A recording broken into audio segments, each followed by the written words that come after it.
in all the words we use every single day, Hmm. there's one that's the most immediate, the most personal. But it's also, paradoxically, the most elusive. Mm. And that's the word I. It really is. It's the most intimate word we have, but what does it actually point to? For most of us, the I is just, well, it's the ego. It's this fragile thing that gets burdened by anxiety, by blame, by all this fear we internalize. It's the part of us that feels wounded. Exactly. And we always come back to the same questions. What is this I, really? Is it just something we build up and have to spend our lives defending? Or is it something deeper, something eternal that we just uncover? Okay, let's unpack this. Is the I a psychological construct that just vanishes when we die? Or is it something essential, something that underpins all of consciousness? Today, we're going for a really deep synthesis. We're taking ancient wisdom from the Upanishads and crashing it right into modern psychology and neuroscience. Our mission is to figure out what a strong, authentic I is, and more importantly, how you can build one to push back against anxiety and, live a better life. And to really get at the strongest definition of the self, we can't start in a modern lab. We have to go way back. Back to the Upanishads, composed roughly between 800 and 500 BCE. These texts were the original deep dives. They were pure meditations on our core identity, what they called Atman, and on ultimate reality, or Brahman. So they're basically arguing that the I isn't just the part of me that likes certain coffee or worries about a deadline or pays the bills, because that seems to be the default setting for everyone. Absolutely not. They draw a really crucial line in the sand right away. The true I, the Atman, they say, is eternal. It exists way beyond the chaos of our minds, our jobs, our bodies. And that distinction between the little temporary I and the eternal I is, it's the foundation of everything that follows. That's a huge claim. Where in the text do they get that kind of conviction? It's all crystallized in one of the most famous declarations in all of Indian philosophy. It's a Mahavakya, a great saying from the Bahadaranyaka Upanishad. Aham Brahmasmi? I am Brahman. Okay, I have to say, to a Western ear, that sounds incredibly self-important, like I am God. It does. And that's the absolute key confusion we have to clear up from the start. The texts are very clear. This isn't about puffing up the personal ego, which they have a specific word for, ahargara.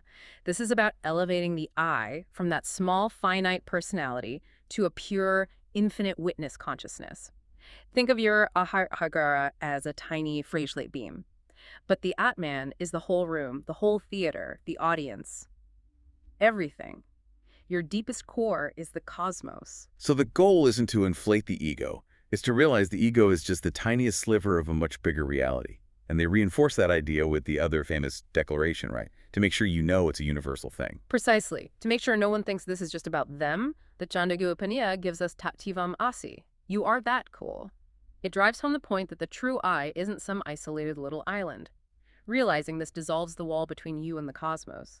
The self is beyond everything you know, and even beyond everything you don't know. Okay, that is a breathtaking vision of the self, the infinite self. But when the alarm goes off tomorrow, we're all dealing with a much smaller and, frankly, often struggling version of I. So let's pivot.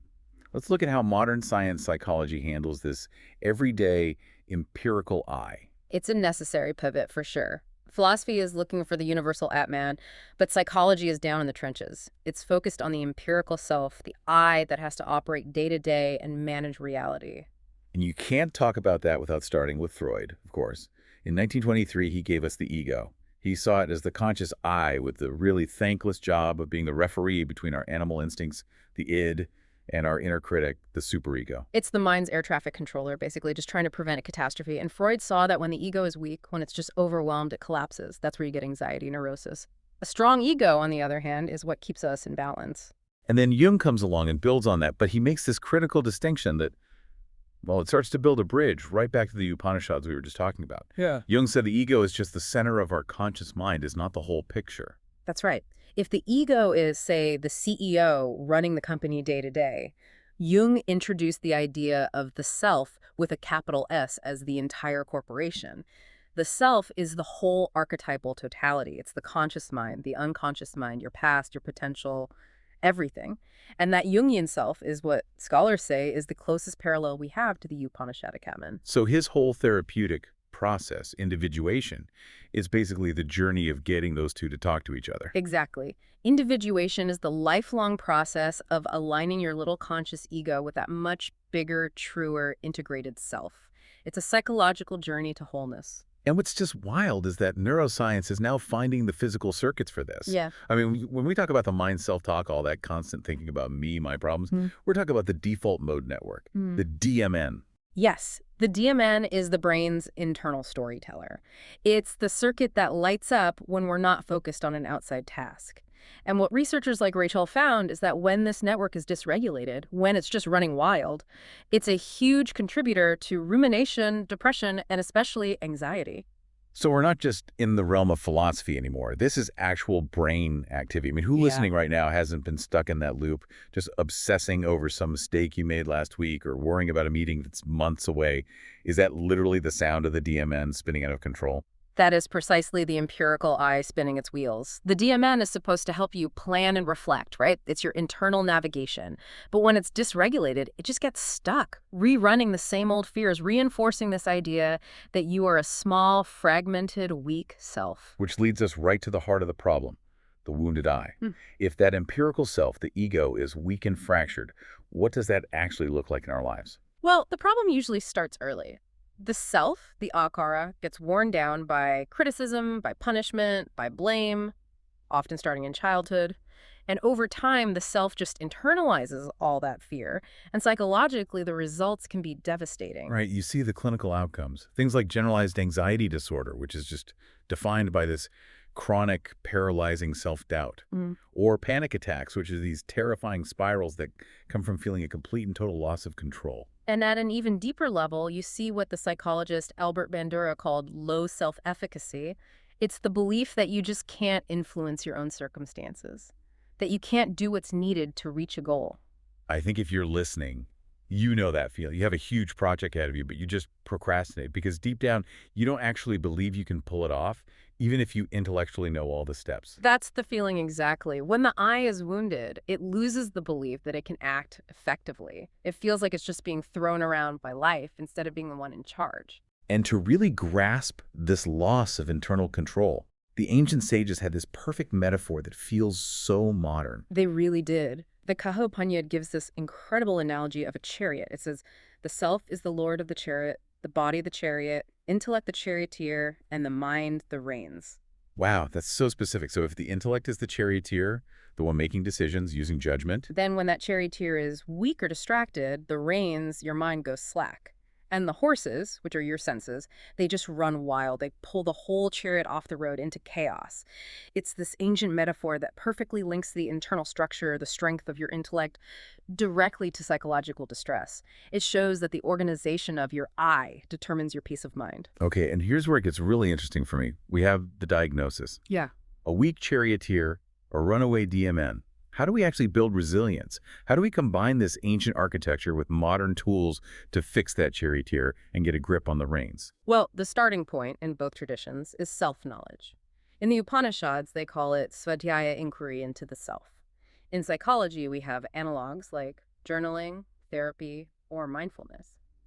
The goal is always the same, to separate the witness from the thought, to see the chaos without being the chaos. In meditation, Diana, feels like the practice that is the direct bridge between the ancient wisdom and the modern brain science here, especially with the DMN. It is the bridge. Researchers like Brewer showed that meditation literally reduces the hyperactivity in the default mode network. By quieting the DMN, medication cuts down on that anxious rumination we were talking about. So it's not just about calming down in some vague sense. We're talking about a neuroscientifically proven way to train your brain to reveal that deeper, quieter self. That's it, exactly. You're training your brain to reveal the silent witness, the non-judgmental, deeper I that just observes the circus of the mind without panicking. That witness is the Atman starting to peek through the clouds of the ego. But strength isn't just about being quiet inside, right? It's also about action. It's about agency. Which brings us back to Bandura and building positive self-efficacy. We need to rebuild the charioteer's confidence. Absolutely. The belief in your own ability is one of the biggest predictors of resilience. You strengthen the I by fostering agency. You do it through small wins. You take on a hard task, you succeed, and that success builds the conviction that you can steer the chariot. And on the philosophical side, that strength gets supercharged by contemplation. Yes. If you consistently reflect on the Mahavakyas, I am Brahman or you are that, it expands your identity. So when the fragile ego gets hit by a crisis, You lose your job, you face a setback. If your whole identity is tied to that, you shatter. But if your identity is tethered to the infinite self, you see the crisis as temporary. It gives you this profound resilience. You're grounded in something eternal.